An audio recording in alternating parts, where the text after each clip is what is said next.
para sa kadahilanang ito.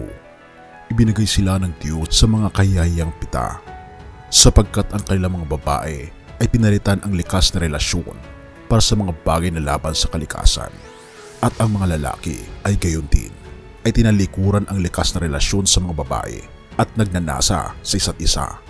Mga lalaking gumagawa ng mga kahihayang gawa sa isa't isa at tumanggap sa kanilang mga sarili ng nararapat na parusa para sa kanilang pagkakamali, at yamang hindi nila itinalagang kilalanin ng Diyos, ibinigay sila ng Diyos sa isang mababang pag-iisip upang gawin ang mga bagay na hindi nararapat gawin. Roma 1 verse 26-28. Ang araw ay nagsimula ng masaya at puno ng kulay. Sa kabila ng makulimlim na kalangitan, hindi ito naging hadlang sa pagdiriwang ng 2024 Quezon City Pride Festival. Mahigit 70,000 na katao ang nagtipon, suot ang kanilang mga makukulay na damit at may hawak ng mga placard habang sila'y nagmamasid sa mga kalsada ng Quezon City. Ngunit isang bagay ang nagbabanta sa kanilang kasiyahan. Habang ang mga tao ay naglalakad at sumisigaw ng kanilang mga sigaw ng pagmamataas, biglang bumuhos ang malakas na ulan. Ang mga ulap ay tila ba may galit na nagpakawala ng walang humpay na pagbuhos ng tubig. Bandang alas 6:30 ng gabi, inihayag ng mga tagapag-organisa na pansamantalang ihihinto ang mga aktibidad para sa kaligtasan ng lahat.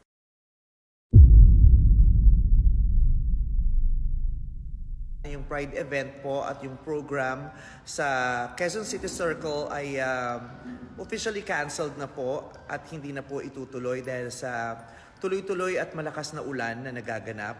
Hindi na po siya safe ituloy. Hindi nagtagal, ang ulan ay lalong lumakas. Sa kabila ng kanilang pagpupunyagi, kinailangang ipahayag ng mga organizer ang ganap na pagkansela ng Love Laban to Everyone Pride Night Concert. Ang mga pangunahing mga awit na sina Bini, Vice Ganda at Glock 9 ay hindi na nakapag-perform sa entablado para sa libu-libong tao na nagpunta upang magdiwang. Ang kalsadang pumapalibot sa Quezon Memorial Circle ay punong-puno ng mga nagmamarkulyo, ang mga LGBTQ+ na tagapagtanggol at kanilang mga kalyado ay nagpatuloy pa rin sa kanilang masiglang pagdiriwang. Ngunit ang kalangitan ay tila ba may ibang plano. Sa gitna ng musika at mga sigaw, naramdaman nila ang pighati ng kalangitan.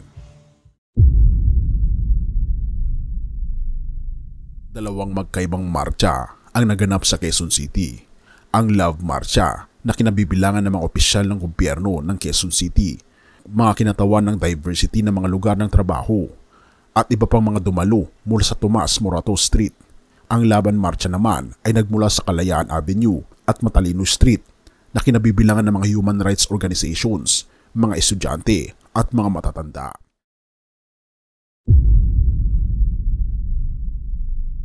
Sa kabila ng sabay ng mga pagmarcha, nagawa ng mga opisyal ng trapiko ng Quezon City na kontrolin ang daloy ng trapiko sa pagitan ng Quezon Memorial Circle at Quezon City Hall.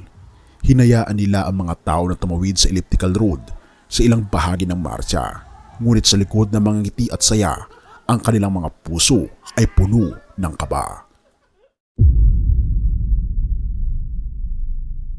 Sa umaga pa lang ng Sabado, ginanap ng Quezon City ang kanilang unang graduation rites event para sa mga estudyanteng hindi nakadalo sa kanilang graduation ceremonies dahil sa kanilang gender expression. Mahigit 394 na estudyanteng high school at college ang nagmarcha sa okasyong ito. Ang mga puso nila ay puno ng pag-asa, ngunit ang kalangitan ay tila ba may mensahe. Sa gitna ng pagdiriwang, muling nanawagan ang mga miyembro ng LGBTQ+ community at kanilang mga kalyado na ipasa ang SOGI Equality Bill.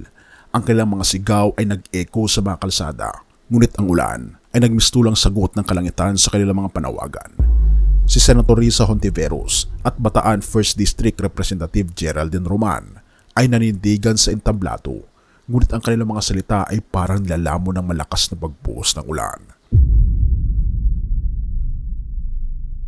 Sa isang press conference noong Martes, Hunyo 18, sinabi ni Quezon City Mayor Joy Belmonte na ang marcha ngayong taon ay ang kanilang kontribusyon upang hikayatin ang mga mambabatas na ipasa ang SOGI Equality Bill.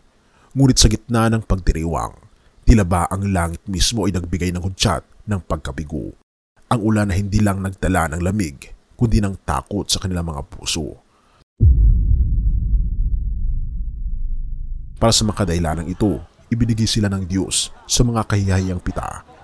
Ang mga salita ng Biblia ay nag-e-echo sa kanilang isipan habang ang malakas na ulan ay patuloy na bumubuhos. Para sa ilan, ito ay isang babala mula sa Diyos.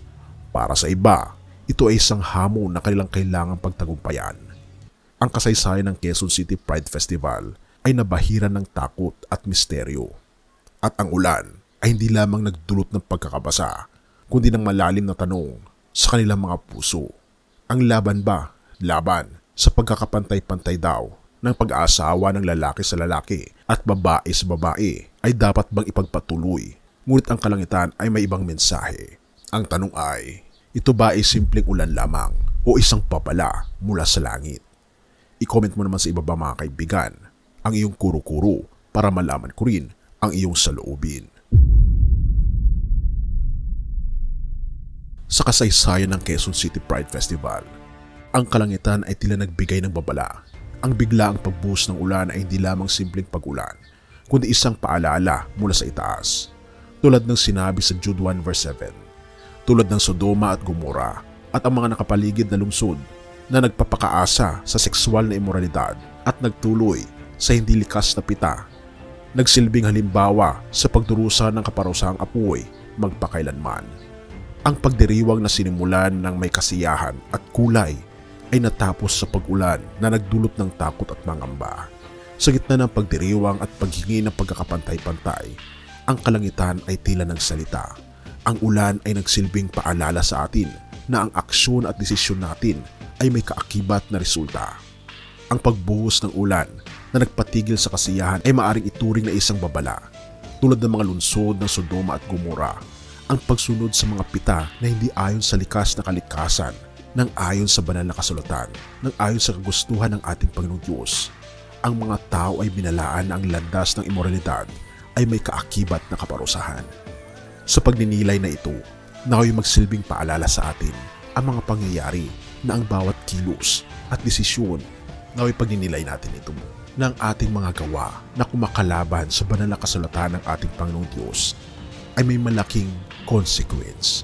Ang mga bagay na ito ay paalala sa atin ng ating Panginoong Diyos na siya ang ating Panginoong Diyos, na dapat nating sundin ang kanyang kagustuhan dahil mahal niya tayo. Mahal niya lahat ng LGBTQ+, at nais niya na tayo ay mapunta sa tamang landas. Nawa'y magsilbing gabay sa atin ang mensahe ng kalangitan na sa bawat desisyon lagi nating isaalang-alang ang kalooban ng ating Panginoong Diyos at ang tamang landas, at ang ating pagpapasakop sa ating tunay na tagapagligtas na walang iba kundi ang ating Panginoong Jesucristo. Ang ulan ay hindi lamang simpleng pagbuhos ng tubig, kundi isang simbolo ng paalala, gabay at pagmamahal ng ating Panginoong Diyos sa LGBT community. Tayo manalangin. Ama naming Panginoong Diyos na nasa langit, sa iyong pagmamahal na paglingap, kami po ay nagpapakumbaba at humihiling ng iyong patnubay at proteksyon sa harap ng mga pagsubok at hamon ng buhay, lalo na sa mga panahon ng kalituhan at bigati. Nawa'y maging malinaw ang iyong mga mensahe sa aming mga puso. Ama naming Panginoong Diyos, ipagkulob niyo po sa bawat isa na nanonood ng content na ito ang kaliwanagan ng isip at kalakasan ng loob. Pagpalain niyo po ang kanilang mga pamilya ng pagmamahalan at pagkakaisa. Ibigay niyo po sa kanila ang biyaya ng pagkaunawa at pagtanggap sa bawat isa, na nawa'y maghari ang pag-ibig at respeto sa kanilang mga tahanan. Gabayan niyo po kami o aming Panginoong Diyos sa tamang landas. Ituro niyo po sa amin ang tunay na kahulugan ng pag-ibig na naayon sa iyong kalooban. Nawa'y ang aming puso ay manatili bukas sa iyong mga aral at pagpapala. Sa iyong mga kamay, ipinagkakatiwala namin ang mga buhay at ang kinabukasan ng aming pamilya. Nawa'y palagi kaming magpatuloy sa pagsunod sa inyong mga yapak at makita namin ang liwanag ng iyong pagmamahal sa bawat hakbang ng aming buhay. Idinadalangin po namin ang mga kaibigan po naming nasa LGBT community. Tulungan niyo po silang masilayan ang katotohanan na magpapalaya sa kanilang tunay na kaligayahan. At ang kaligayahang ito ay masusumpungan lamang pag isinurrender namin ang aming buong puso sa aming Panginoong Hesus at tanggapin siya bilang aming tagapagligtas. Purihin ka, o aming Panginoong Diyos, at salamat, Panginoon, sa pagdinig ng aming panalangin, at patawarin po kami sa lahat ng aming pagkukulang at pagkakasala, sapagkat ito aming samot hiling sa matamis na pangalan ng aming Panginoong Hesus. Amen.